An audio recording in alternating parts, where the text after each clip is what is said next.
Good evening, everybody. Welcome to the Rock Shop with Ralph, your source for all things entertainment. Tonight, we have rock and roll royalty in our midst. We have a 2015, that's him, 2015 Rock and Roll Hall of Famer inducted in with Joan Jett and the Blackhearts. His latest passion is Sobering Times, affecting, a CD that he put out that anyone that's affected by drugs or alcohol addiction. I fudged it up a little bit, Rick, but you know where I'm coming from.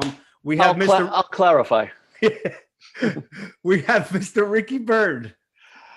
Ralphie boy. What's up, Rick? It's a long time coming. Ralphie? I just told him, I said, I'm trying to get my intro down, and I fumbled up a little bit. Anyway. You were thinking too much, man. You just got to start talking like I do. You got to see my other ones. The other ones I usually get perfect, but, you know, it's funny, too. I know you a long time. I thought I would get that one pretty good.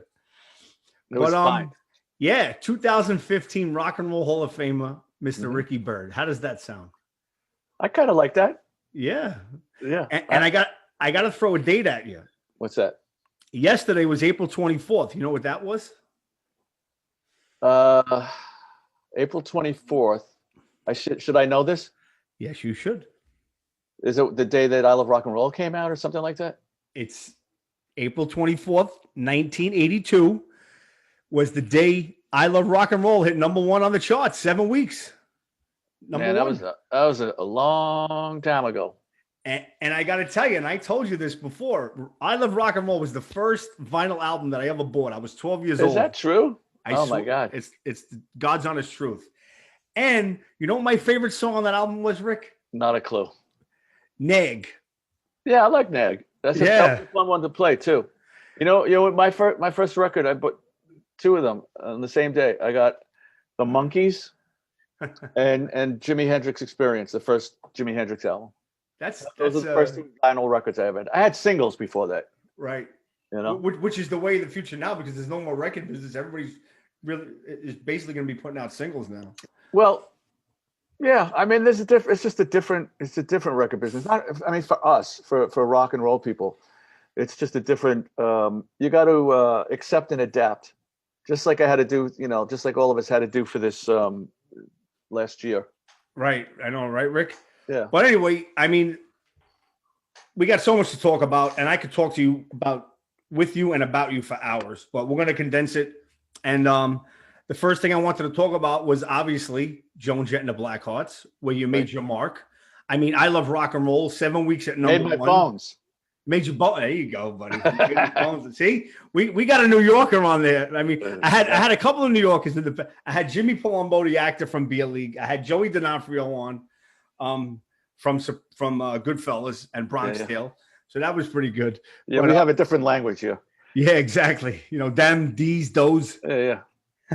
But what was it like, Rick? I mean, imagine going from relative obscurity. You started out with the band Susan, and then you get the gig with Joan Jett. And you're at number one. I mean, what was it like? Well, I mean, I started playing guitar when I was 9, but I started playing in bands when I moved from the Bronx to Queens. As you can see on my Sobering Times record, I'm wearing a Bronx t-shirt. We got them all, baby. Don't worry about it. I got all this stuff here. So we moved from the Bronx to Queens. Maybe I was 12, something like that. And I started playing in bands. So by the time I was 15, 16, I was playing in clubs in the city, Phony Proof, of course, and some of the famous rock and roll clubs, like Max's Kansas City, the Mercer Arts Center, Kenny's Castaways, He had one uptown too, off of First Avenue, if I remember correctly, in the 80s. So, I'm going to playing in bands, rock and roll bands. I don't even know, were we doing originals yet? I know we played this band we played Flushing High School in 1973. I went to Flushing High School, by the way. Nice. But we were doing all covers, right? So we did all English music. I'm setting up for what you asked me about. So we played all British stuff like Humble Pie, The Faces, Savoy Brown, stuff like that. David Bowie. And somewhere the first step towards heading towards Joan, I joined this band mid-70s called New York Central, right? They had a record out on RCA. I'm giving you the Reader's Digest version. That's fine. They had a record out on RCA, right? So I joined the band. You know where I heard about them? where did everybody at those days? Village Voice. Thank you very much. Yeah, if you were looking for a band, an instrument, a singer looking for a guitar player looking for a singer, right? Or who was playing, right? Mm-hmm. Everybody into the clubs, who was playing everywhere. So I joined this band, and we were trying to get a record deal. That never came to pass, but we had a great time to make some dough. I was 16, I was 17. We were the rock band up in the Catskills, right, at the Pines Hotel, and the Raleigh, yeah. And that was a really wonderful experience because I love comedy. Like, I would have rather have been like a stand-up comedy at the Concord Hotel, like, mid 60s, just like that guy. Right. The Fountain. I'll be at the Fountain Blue in Miami next week. I'm doing 4 shows. But so we used to watch the bands. We play our set, right? So it was the mid 70s. So it was like Honky Tonk Woman and Gloria and like all these, and then we'd go watch the comedians. So that was that. After that, I joined this band, Susan. Okay, so where did I find them? Village Voice. There's a pattern. Yeah. So they were moving down from Boston, right? So, I answered the ad. I went down. They were the only thing that they'd done in Boston. They were on it was a club in Boston called the Rat, a very famous club. It's like CB's, but in Boston. And, I played there a couple of times with Susan. They did a Live at the Rat record, so I wasn't on that. But they come to New York. I joined the band. We start playing gigs, and we started playing at a place called the Great Gildersleeves, right, on the Bowery. That was the main place we played. And we played other joints as well. Carol, my wife, she knew Tommy Mottola, brought him down to a rehearsal, and he signed us on the spot to a production deal. We were kind of like the Raspberries. You could still find the record. It's out there. You have that record, Ralphie? I don't have that one, Rick. Got to get that one, bro. I'm sorry. That's the hard to... I looked around for it. I couldn't find it. I'm being honest. Oh, is that right? Because you know how much of a fan I am of yours. I could make and I didn't want to ask you. I never asked you for anything.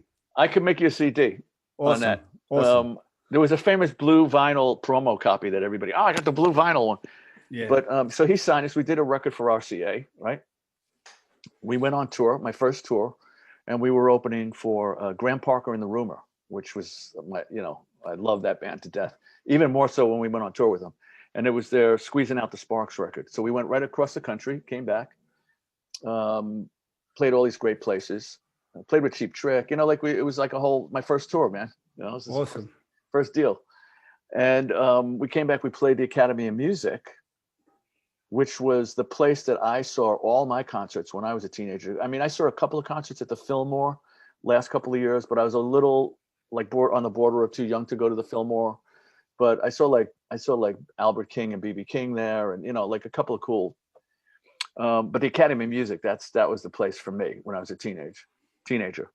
So we played there. The other guitar player, Tommy, split the band at that point.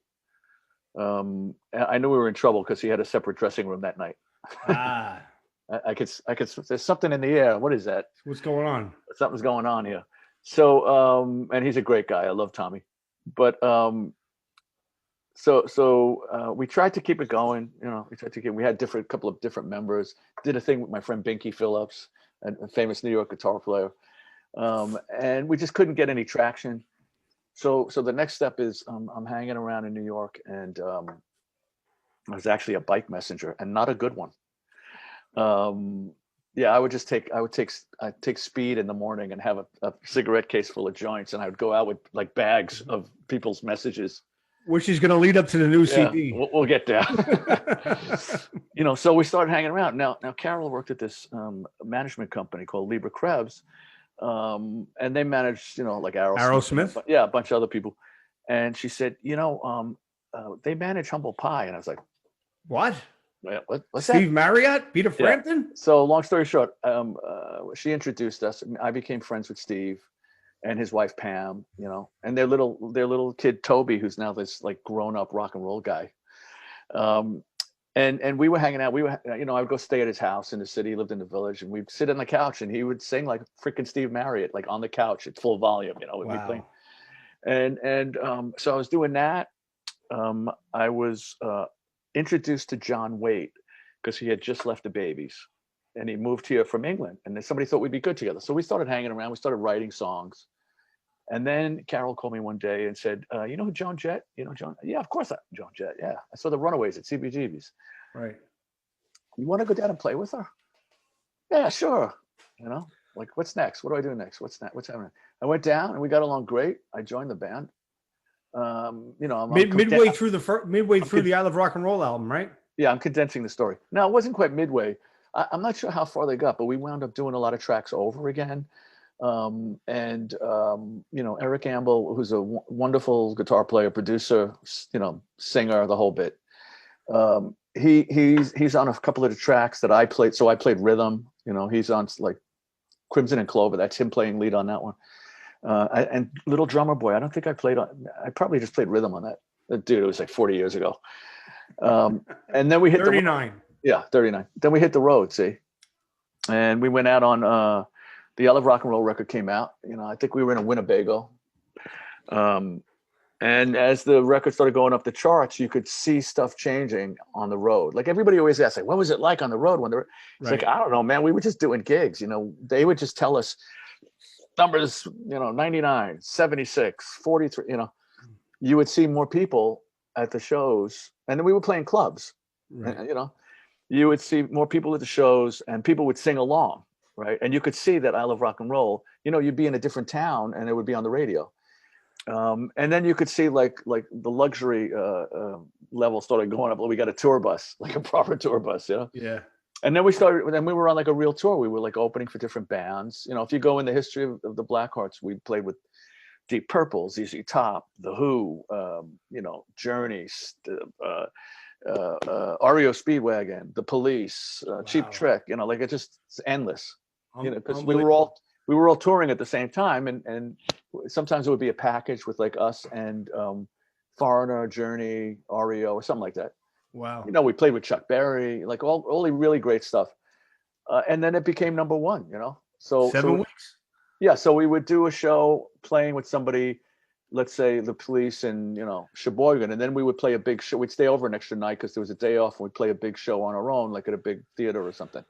Awesome. I want to say just a couple of things about that era. I mean, the first thing I remember, like I said, I was in 6th grade, and I remember the girls. All I remember to this day, I remember them saying, "Put another dime in the jukebox, baby," and I'm like, wow, that those lyrics caught me. And then I bought the album, and the rest is history. Now I have to explain to people what a jukebox is. Yes, and here's a misconception about that song. A lot of people don't know that's a cover.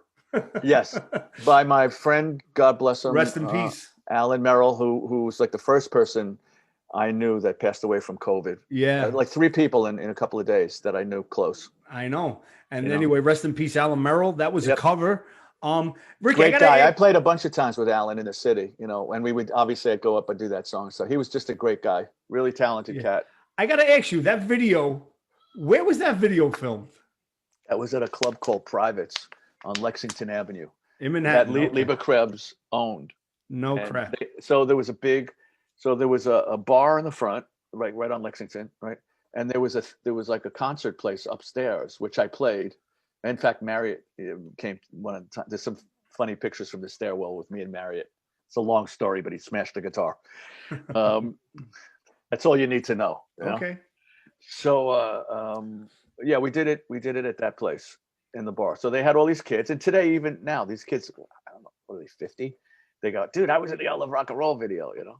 Yeah. I'm telling you, man. I can't believe, and I can't believe when I first met you, I couldn't believe that I was talking to you, because all I remember is seeing you looking at me, you know, back in a piece of cardboard, and then I'm like, I'm talking to this fucking guy. You know, I couldn't believe it. I always said that. But anyway, then you found out I'm just a Joe from New York City. Look, it is what it is. I mean, you know what I mean, Rick. But it was it's an honor. It was an honor to meet you, and an honor to become friends with you and to talk to you and to hear your stories. It's great. But anyway, you've done 7 albums. You did 7 albums with Joan Jett and the Blackhearts. How many? I don't even know. Yeah, is that true? Yeah, 7. It was 7. Wow. Some platinum, some multi-platinum, some gold. But we're gonna fast forward. You hear the albums you did. You did I Love Rock and Roll. You did Album. You did The Glorious Results of a Misspent Youth. Yep. You did Good Music. Right. Then 1988 was that second major hit that you had. Hate Myself for Loving You. Right. Written by Desmond and Joan. Child. Wait, what album was that? That was Up Your Alley. Up Your Alley, of course. Okay. Yeah. That was when the shit hit. I mean, that was when Joan Jett and the Blackhearts became all glossy. Yeah, that was our second coming. Yeah, that was like the mid to late '80s where all the big Bon Jovis were out there. That's right. The Poisons, and Desmond Child was this major writer. Yeah, and they came out with "I Hate Myself for Loving You," and then that song took off as well. What was that period like? We had a lot of hair in that band. I got to be honest with you. Oh God, my hair was like. Me and my wife were watching the video. I'm like, look at Ricky. You had the hair out the here. You had the puffy sleeves. It was. Yeah, I had the Seinfeld shirt, I think. Right. It was just, you didn't want to be the pirate. Yeah, I did want to be the pirate. What was the question? What was it like? Yeah, I was just saying, that at that time, I know you played Shea Stadium, right? We played Shea Stadium in '83. Ah, damn it. That was the I Love Rock and Roll era. I got my dates wrong. I'm sorry. Yeah, that was with the Police and REM. And was there somebody on before us? I thought I read that there might have been somebody right before us too. I don't know. Was it 3 or 4X? But yeah, that was pretty cool. And listen, I like I said, I moved from the Bronx to Flushing, but I'm not a Met fan, brother. See, I'm a Yankee fan. Another friggin' Yankee fan. Dude, I grew up right up the hill from Yankee Stadium. Come on. That's right. You grew up in the shadows of Yankee Stadium. Played handball against. Yes, I did. And you could see Yankee Stadium from our kitchen window. No, I was a Yankee fan from the get-go. Still am. In fact, I watched the game today. You know what? I watched the Met game today. I loved playing Shea Stadium, but in my New York humor, I said, I wish it could have been Yankee Stadium, man. You know what I mean? Well, anyway, that catapulted you guys, and you guys went into like superstardom. Everybody knew what Joan was. They had the movie out. She was out in the movie. '87, that was anyway. Light of Day. Light of Day, yeah. Yeah. That was a good song. That was a good song. Matter of fact, I have Jimmy Bell coming on, who was in that movie. God. I haven't seen him in so long. He's coming on. Yeah, he's coming on next time. He's in Autograph, Oh, is that right? Yeah, he's in the the band Autograph. Of course, yeah. He was a great guy. I mean, I'm sure he still is a great guy. Yeah. He's coming on next Sunday. Him and Randy ran from Autograph. Anyway, but so you decide to leave Joan in what, 93? No, 91. 91. That's the second time I got my dates wrong. I'm usually good with this, Rick. You're really messing me up today. I know, and I believe me, I'm horrible with timelines. But I know I moved on in 91. Okay. It was just time. I just wanted to do other stuff, Right. Which the other stuff that you did is you toured with Ian Hunter. Well, first thing that happened is so first of all, I got clean and sober in '87. So I was on the road with Jett and the band, for those couple of years. And 91, I just made the decision to, see what else I wanted to do. I mean, I got a publishing deal. I liked the idea of staying home and just writing songs for a while. That was kind of attractive because you got to remember, from 82 to 91, we were on the road like almost constantly. Right. On the road. And you were burnt. You were spent. I was pretty spent by the end. But 81, do a record, go on the road, come home. There weren't a lot of vacations. So I was pretty burnt out at that point. But then I was clean and I just wanted to try my hand at some other things. Like I said, it was very attractive to get a publishing deal and just stay home and be around New York and just write and stuff like that. But the first thing that happened is I got a call from my friend Gerard McMahon, who said, I'm producing Roger Daltrey's next record, and I think you would be great to co-write and be in the band. I'm like, I'm in, bro. And I met Roger a couple of times, because we opened for The Who, and with Joan. And so we did half of the record, Rocks in the Head. Rocks in the Head. Yeah. So we did half of it in New York, half of it at Abbey Road. Wow. Which is a whole hour I could do on Abbey Road. Yeah, I was going to say we don't have enough time for that. Yeah. We did a radio tour. So we went around the country and did stations, but we also did like Dennis Miller. We did Letterman. We did Regis and Kathy Lee. Unfortunately, I remember seeing you on Letterman doing Days of Light. I remember like it was yesterday. We did Regis and Kathy Lee, and Regis was on vacation, so it was Kathy Lee and Dickie Smothers. Dick Smothers. I think it was Dick Smothers. I don't think it was Tom. Anyway, so that was that, and we did a couple of really cool benefit concerts, which were great. We did one in here in New York. And then I get a call from Ian Hunter, and he says, I'm doing my usual yearly run to Scandinavia and England. Would you like to play guitar with me? And I'm like, okay, Right. yes. And if hold that memory, right? All right. So then let's go back to 74. Mott the Hoople, which was one of my favorite bands back then, along with the Faces and the Stones and, all those other bands, Slade. They played the Uris Theater here in New York, right? And I went 2 nights. But then what happened? Then the thing was, every time a band played in New York, they'd always wind up at Max's Kansas City. So that was one of my hangs, right? And in the back, it was a long bar, and in the back there was a big round table, and that's where the owner Mickey put the stars of the day, right? Whoever was playing. So I remember, Mott the Hoople sitting there in this big round table, and me and my friends from Queens in our little velvet suits and spiky hair, we were kind of standing around the table like little trolls. Like, it's Mott the Hoople, And then, all those years later, man, I'm playing All the Young Dudes with Ian and all over. Hey, I got a question about him. Did he ever mention to you, because Great White had a massive hit with Once Bitten, Twice Shy, the remake that he did. Did he ever mention to you about that song? Did he ever say anything about that? Doing that song? Not that I could recall, but if you must be getting some coin from that thing. Yeah. I've been told in no uncertain terms to get my YouTube channel in order, because there was just stuff all over the place. So I just spent the last 3 weeks putting things in playlists. Yeah, go on and subscribe to my YouTube channel. There's a whole bunch of cool stuff on there. But the only thing, and I've been putting the word out to different people, hey, if you have any footage of me playing with this one or that, I got plenty of Joan stuff. Right. Playing with Ian.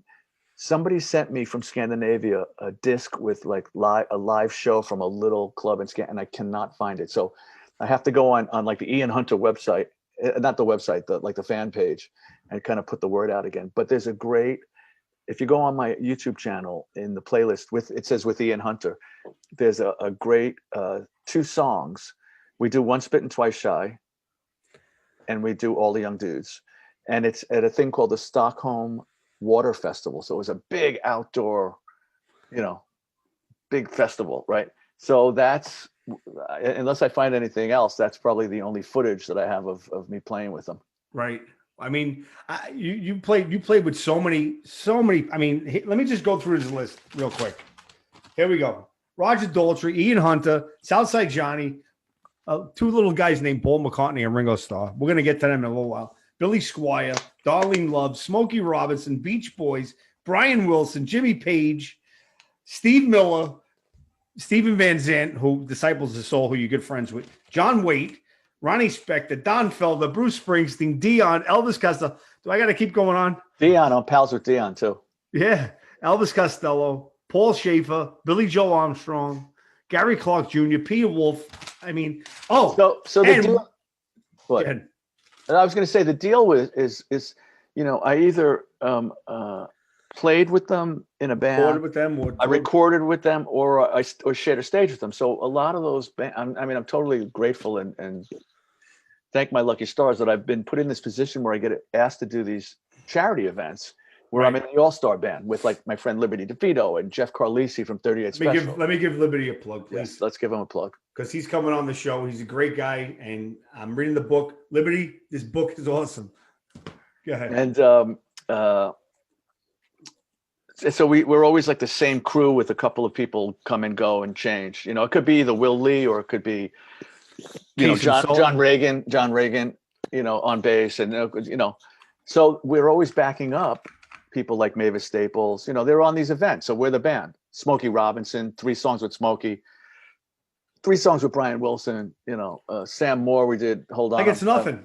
Hold On, I'm coming. No, I mean, it's a, believe me, I'm a fan. So, and I really I love being in that guy that gets to play with all these people, because it keeps you on your toes as a guitar player, because everybody has a different style. So you go from Mavis Staples to playing with Billy Squire in one night. You got to go from here. Yeah. I mean, we even backed up at one event at the Rock Hall, Gene Chandler, Duke of Earl. Wow. Right. So my career is like, freaking fantastic. And 3 guys I didn't mention who I love, and I'm going to tell you because they just came to my head because I'm the Ricky Byrd fan. Ace Frehley. Yes, that was an event. Okay. Alice Cooper. Same event. That was the same show. Right. And one other guy, not as well known, but I'm a huge fan of, and I love this guy, Damon Johnson.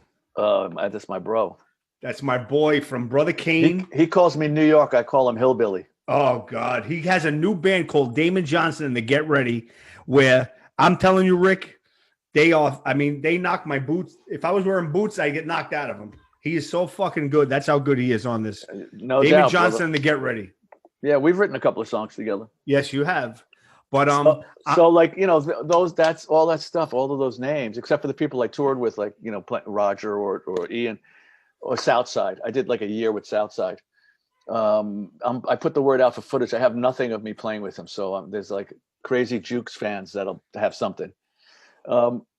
All the other stuff is like charity events for like treatment facilities or you know, this, that, and the other for kids, rock and roll for children. We're getting to that right now. I got one question for you about Roger Daltrey. What's that? What was your favorite song to play with him? Favorite song, if you could pick any one song that you played with Roger. Could be off the album that you recorded with him, or it could be anything from taking the album I recorded with him off the table. Let's just say I Can See for Miles, you know, Behind Blue Eyes. Wow. I think I played that with him at like Carnegie Hall. Wow. It's either Carnegie Hall or Radio City. Yeah, I got nothing left. My brain is toast. And to think this guy is 77 years old, and I watched the video of him. I can't believe this guy still sings the way he does. Yeah, he had trouble a couple of years ago with his. Yeah, but I mean, come on, 77 years old, Rick, and the guy. No, but he was sick, you know, and now he's full strength again. Yeah, it's unbelievable. So, all right, enough about this rock and roll. Let's talk about recovery. Yes, but I want to talk about your first CD and your second CD first, real quick. Okay. I got to plug this, Rick, because I'm a fan. Ricky came out when he went solo. The first CD. See, I got them all, Rick. Right. The first one he came out with was called Tough Room This World. That's basically a live acoustic album. Ken Dashow introduced him. Mm-hmm. And he had Todd Rundgren, Kasim Sultan on bass, my friend Kasim, who also played with me with Joan during the Hate Myself for Loving You era. Right. And Simon Kirk from Bad Company on the drums. Yeah. We did it actually to just record something, and then it just sounded so cool that we just said, you know what, let's press up a bunch of these and sell them. I have like a couple left. All right, real quick. Like 5. I got like 5 of them left. This CD is in my player all the time. Look, I play it so much it's cracked.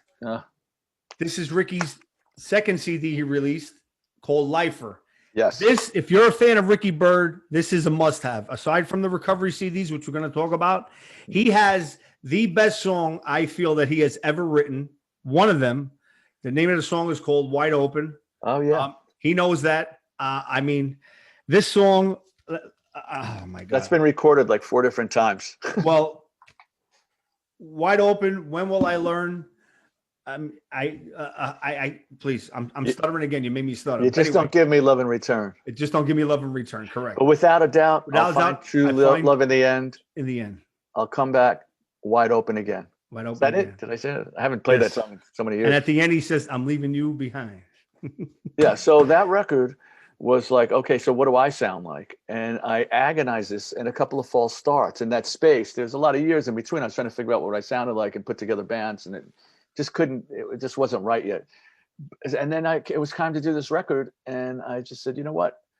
I want this record to be the kind of record that it would excite me when I was 14. Mm-hmm. So all the influence that I grew up listening to, like a sponge, you know, you'll hear a little, like I wear them on my sleeve. So, you know, oh, wow, this sounds like a model. Whoa, its face is that's all me. So, you know, that's what that record is. And 2 other songs on that record. One is named Foolish Kind, which you can, it could be in any romance movie. I think it should be in there. It could be on any one of our radio stations today. It stands the test of time. And the last one I want to say is Ways of a Woman. Always reminds me of an Al Green song, like Let's Stay Together. Yeah, well, I did that on purpose. You did? Damn it. Well, because that's all my influences. I grew up with wonderful radio here in New York when I was a kid. So you would hear the Stones, the Kinks, Trini Lopez, Al Green. It would be all in 1 hour. That was still like the top 40, right? So that was intended to sound like, I'm telling you. No, I mean it wasn't intended to sound like Al Green. It was intended to be an R&B type of song.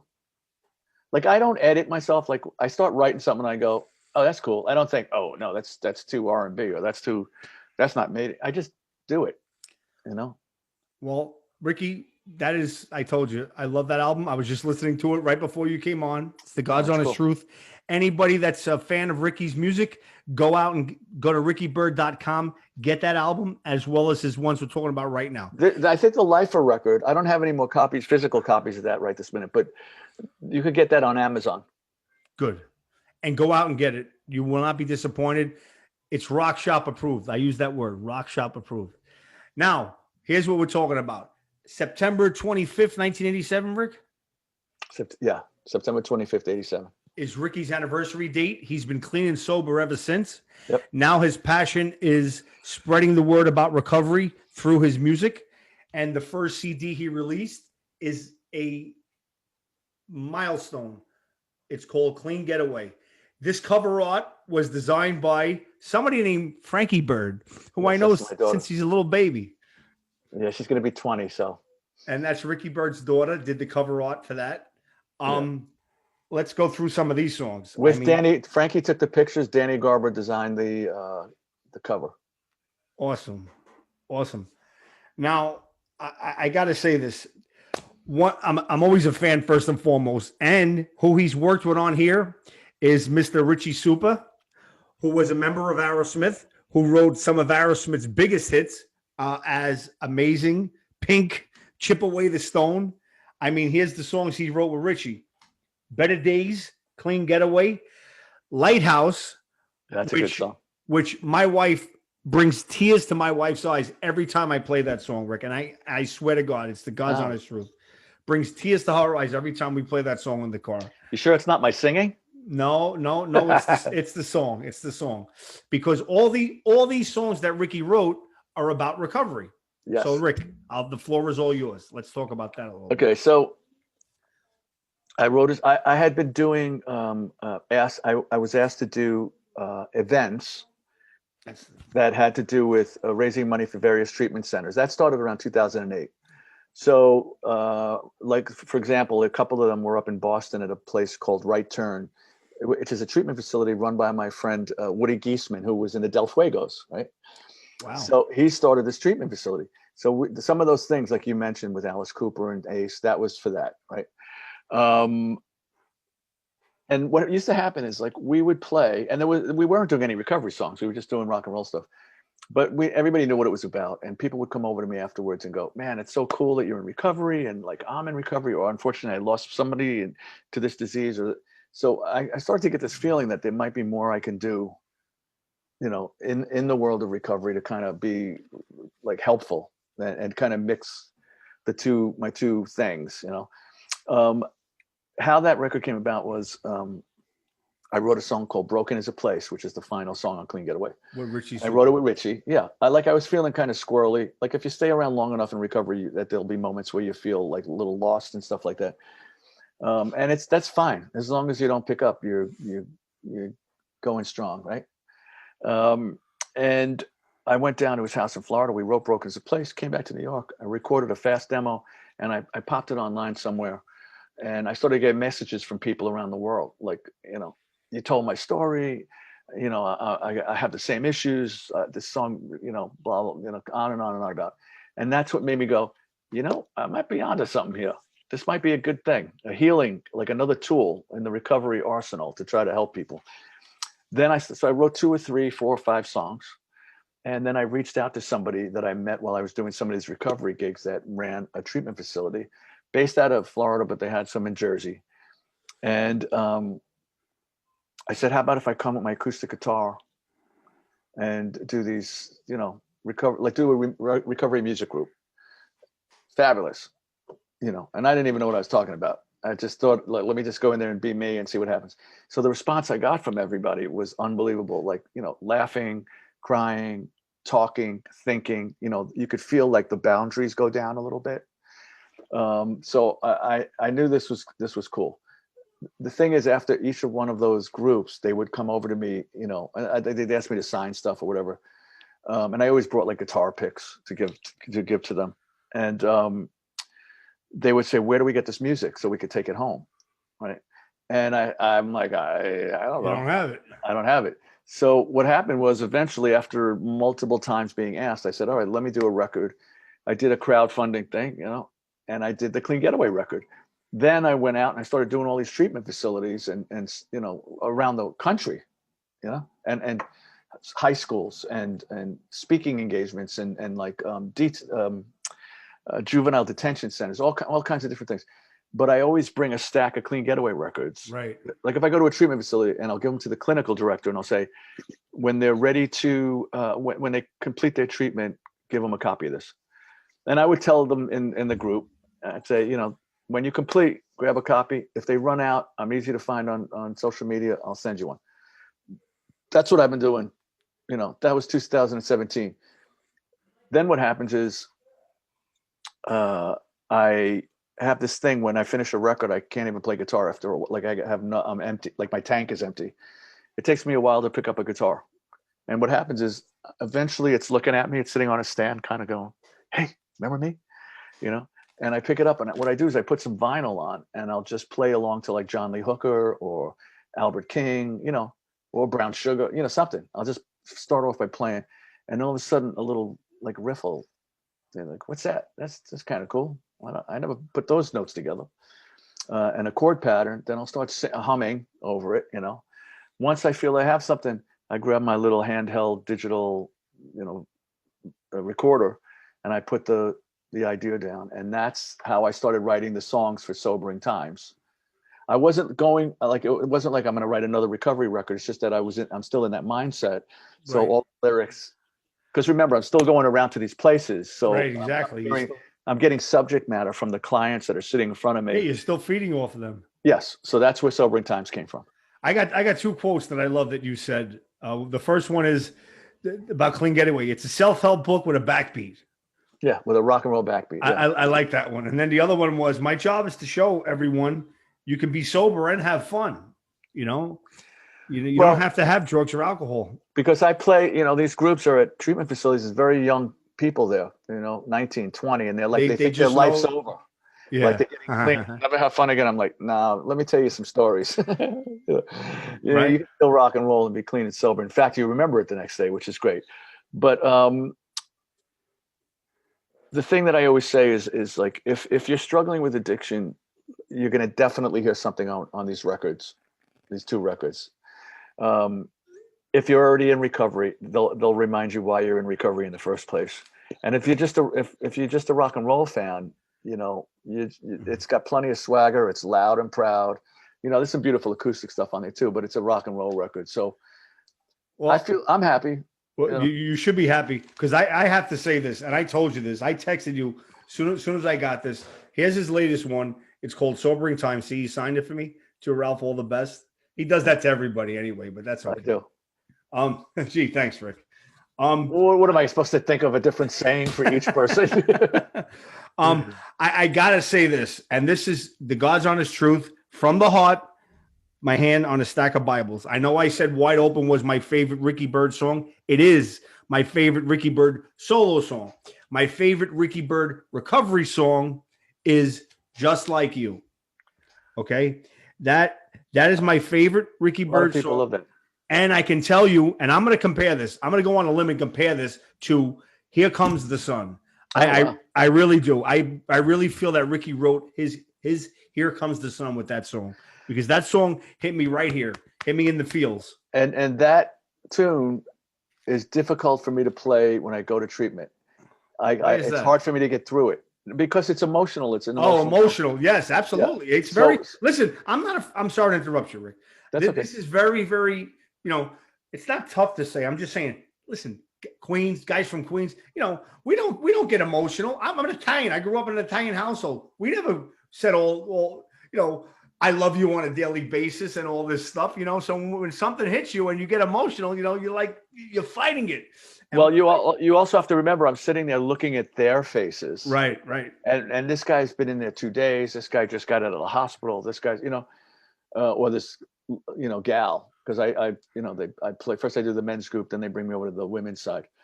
But the thing is, I wrote that song because I was doing these recovery music groups, and I thought to myself, I've got 33 plus years in recovery, and these people are like hurting, and they're bad, they're in bad shape. Some of them have been there 26 days or some, or more. And I'm saying, I wonder if any of them are thinking like, what does this guy know? He's been clean, so he doesn't know what pain feels like. So I wrote Just Like You as a response to that. And it kind of goes through the stages of how recovery works. We keep passing it on to the next person. Right. That's how we stay clean and sober, by helping other people. Yeah. This life you've been living is a deal you made between the devil and you. I mean, it's like, only an addict can come up with those lyrics. I mean, you lived Bob it. Dylan. Well, Bob Dylan. Are you gonna sell your catalog for 500 million after this? Oh, please. Tomorrow. Where do I sign? Right. But no, in all seriousness, Rick, I mean, what we're trying to say is, you're spreading the word. I mean, you lived it and you survived. You came out at the end. Most people don't. I mean, I'm affected by addiction. My family is affected by addiction. I've seen people die from addiction, and it's shitty. It's horrible, And to have something to get you through it, just and say, wow, this guy lived it. This guy's speaking to me through this music. It's amazing, and it really is an uplifting CD. The last verse in that song, that's the lines that I have a hard time when I get to the end. It's almost somebody talking to me. See. It goes through different stages in the 3 verses. Right. And it's talking about like, I couldn't stay clean and sober, or I actually say sober and clean because I had to rhyme it, but, license. But, the line that gets me is like the person's talking to me and says, I know right now you don't believe in miracles. I was just like you. I was right. I get the chills even now. That's the key line. Because what happens is the people that don't stay around, they say don't leave before the miracle happens, right? Where your mind, soul, your spirit changes, and you have that moment where you just want to go full steam ahead, and stay clean and sober. Like, it's such a dodgy thing at the beginning. You got where you live, situational, your neighborhood, your friends. There's like a lonely thing that happens because now nobody wants to hang out with you because you're not using anymore. There's all these things. But if you stay until when the miracle happens, when you're fully entrenched in recovery, that's when you start learning, and that's when that's when the whole thing, unfolds like a flower. That's when you have the aha moment. You say, "Oh, aha." That's a good way to say it. Yeah, that's a good way to say. So it's our job to keep people in it until they want to be in it, And let's note that you are also a certified alcohol and drug counselor. How do you like that? And a life coach. So I went 2 years ago. I went to school. I actually went in Brooklyn, and I got certified in both those things. I haven't had, because of the records and stuff, I haven't had the chance to really put it to work, except for I worked for a couple of months as a counselor at a great place out in Staten Island called Christopher's Reason before the pandemic. But I hope to, when this is all over, I would love to work a couple of days a week at a treatment facility. I really enjoy being a counselor. I enjoy doing my recovery music groups. I wish I need like somebody to book me in recovery music in treatment facilities all over the country, right? And I would do that all the time. Like, I just love doing that. And I love doing these events I do, whether it's a recovery event or not a recovery event, so I get to hang around with all my old rock and roll friends, Right. And I love doing this music. So I ain't got nothing to complain about. Well, Rick, I honestly say, you found your calling. I mean, aside from the platinum albums and the touring and the people you play with all the time, I mean, this I can see how much it opens you up, and you can see the aura around you because of these CDs and the way you're affecting people, and you're doing a hell of a job. I mean, you really are. You affected me. When you got somebody that messages you after they get the record and says, I wanted to use last night, but I listened to Just Like You or whatever, one song on the record, and I decided to put it off for another day. As a person, as a songwriter, you're just like flabbergasted. It's Wow. like, yeah. Somebody in recovery, it's like, yeah, man, I'm doing my gig. Yeah, this is good. I'm supposed to keep passing it on, you know. Awesome. Ricky Byrd, Recovery Troubadour. Yeah, somebody called me that, and I said, yeah, I'll take I that. like that. Here's the latest CD, Sobering Times. Rock Shop approved, guys. You got to support Ricky. You got to get this CD. It's at rickybird.com. And here's the other one. It's called Clean Getaway. You can get that one as well. And when So let me you explain. buy these, you support. Go ahead, Rick. Yeah, exactly. The right now, you could get the record. Now the record's out, you know, internationally. So you could go to Amazon, you could go to Apple Music, you go all of those joints, right? You could find the record. If you'd like a signed copy with some, you know, swag, like a guitar pick and some stickers and stuff like that, you got to go to rickybird.com, obviously, because I don't. The other ones on Amazon, they have them now and they just send them out. You go to rickybird.com. I'll sign it something. I'll sign a different saying on each one. Yeah, you're not gonna get the standard all the best like I got. You're gonna get a personalized message. Yeah, I'll give it a shot. But so you go to rickybird.com to get that. And yeah, so what this does is it you know, it gives me the ability to keep doing this record. You know, Exactly. I mean, I don't know. It's a different music business now, you know. I did crowdfunding for this one too, you know, and I want to keep doing it. So you're gonna love the record. And you know what? If you know somebody, if it's not you that's struggling with addiction, or if you're in recovery, if you know somebody in your family that could use, you know, to hear this music, it's a good you know, present. Yeah. I'm not ashamed to say I lent this to a friend of mine. He was struggling. I lent it to him. He came back to me. He says, "This is one of the best records I ever listened to in my life." God bless. And that's so cool. That's another story, Rick. But I'm so happy for you, Rick. I really am. I mean, I can just see the light around you when you talk about recovery and how it affects you and how it love when you That's know also you're that's also the bad lighting in my. No. Come on. We're not joking now. We're serious. Well, I'm being serious, Rick. You can see how passionate you are about this. But I got two more questions for you. Okay. 10 years from now, Rick, what are you going to be doing? Are you still? Is it just going to be and I'm not saying just meaning like just. I know. Just is it going to be another Ricky Byrd solo album? Is it going to be another recovery CD, which we're hoping for? What do you think? Well, just what I was telling you the story before, how I start writing again after the record's finished. I have now 6 new songs, not all finished, but the juices are starting to flow again. Now, what they're about, I'm not sure yet. We'll see. Maybe it'll be a split record. It'll be some straight rock and roll, something with the message. I was going to say, when you're writing a song, do you set out to say, okay, I'm writing a recovery song, or I'm writing a rock and roll song? I want to write the next Gimme Shelter. I mean, I like for this record. I mean, for Clean Getaway, yes. For this record, I sat down and these are the songs that came out. So what I'm trying to do, like even on this record, if you listen to "I Come Back Stronger," which is I think it's the first single. Or no, Quitting Time's Together is the first single.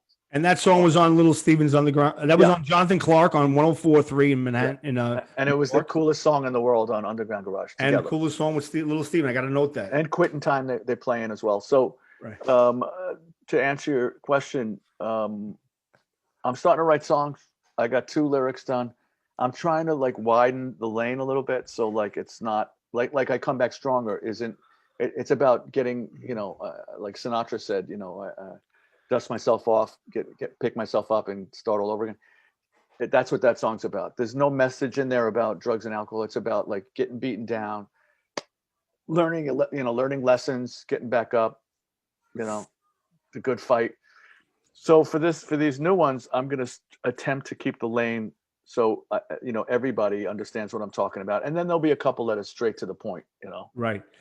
And I got to tell you, Rick, being an Italian from Queens, I wasn't a big Merrill Haggard fan, but I got to tell you, this song on here, Last Night the Bottle Left Me Down, turned me on to Merrill Haggard. Oh, come on, because man. I didn't know that was a cover. And when I'm of course, me being the musical aficionado I always read the lyrics, I always read the liner notes. I'm like, Merrill Haggard, what the hell? And then sure enough, he's got a cover of Last Night the Bottle Let Me Down. You got to listen to that on this CD. Yeah, and it's completely, I mean, his is completely country. I just right, but I'm just saying, you turn me on. I'm like, holy shit, that's crazy. And I have a couple of songs left over that didn't make the record. I mean, you can only put so many songs on a record.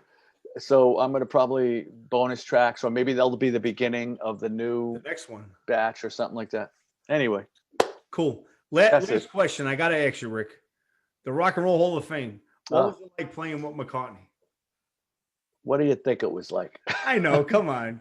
Give me something. Well, the question I usually get is, were you nervous? And the answer is, no, I was not. And I'll tell you, because it was just like so many people on stage, and it was so in the moment. I get more nervous now when I see the photos. You know what I'm saying? That photo was up there. It's you and him. Yeah. I mean, you post it all the time. Now, nervous was when I had to go up and do my speech. That was nervous. And do we have to say what you said about Joan? Yeah, that's okay. I made the New York Times anyway. Yeah. But I took a lot of time writing that speech. Like Neil Simon writing, The Odd Couple. Like I really wanted some funny stuff, some very sincere stuff. I wanted to thank everybody completely.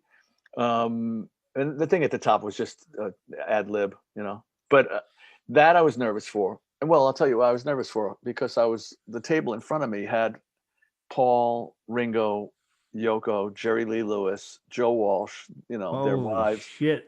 So I had to like look straight ahead, like there was a teleprompter where my speech was up, right? So I refused to look down. I didn't want to look down, But playing with them, it was just so many people up there. I mean, dude, Stevie Wonder was to my left playing the harp. It was like ridiculous. Peter Wolf was like right there, And of course, I was standing right next to Joe Walsh, who I grew up on the James. But you knew Joe anyway, right? Not really. No. I thought all the people you played with. I figured you played with him because he's in recovery for a long time as well. I might have met him once, but Paul, Ringo came over to me at sound check, and he saw my little recovery medallion. And he said, so we sort of connected. Peace and love. But yeah, it was quite a moment. I mean, the photos are ridiculous. Yeah. Anyway, everyone, I want to thank Ricky Byrd for coming on the show. Dear friend of mine. I love him. I love the message that he's spreading. I mean, I can't say enough about him, but we have to support him. We have to get out and we have to buy this CD. It's called Sobering Times. You can get it at rickybyrd.com. Signed copies. The signed copies. And it won't say, he promises it to not say all the best. Again, you could get signed copies at rickybyrd.com and Clean Getaway, but you could get, unsigned copies on all the online stores, also in physical stores, Walmart. I heard it's in, and it's just going to keep spreading now. It's just really starting. That's it.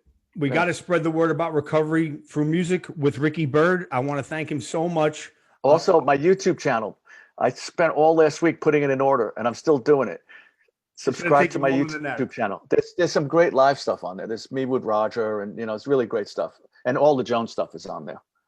Awesome. So subscribe to my goddamn YouTube channel. Anything coming up that we can look for? Anything live? I mean, everything's starting to open up people now. Keep asking me, you want to do this? I'm doing something out in Long Island, and it's a recovery thing, and it's outdoors. I'm like, I'm not ready to say yes yet. I don't know what. I'm just waiting. Okay. I don't know what the answer is. We'll keep an eye out for Ricky. Like I said, you can go to his YouTube channel.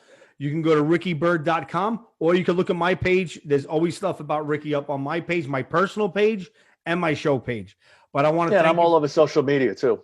Yes. And he's on Instagram and Twitter and everything. I want to thank you, Rick. Thank you so much for coming on the show. Thanks and for asking me, posted up. Ralphie boy. Anytime, baby. And let's go Mets. Hey. Wait a second. Wait a minute. Yeah. Hold on. Look at this. Yeah. You know what Mickey. I say? What? Here's what I say. I got my bobblehead too. I'm gonna raise you, CC Sabathia. Oh, shit, that's all I got. Spider-Man met back then. Ricky, thank you very much, brother. All right, man. I'll see you soon. Talk to you soon, bro. As Ringo would say. Peace and love. Peace and love. Later.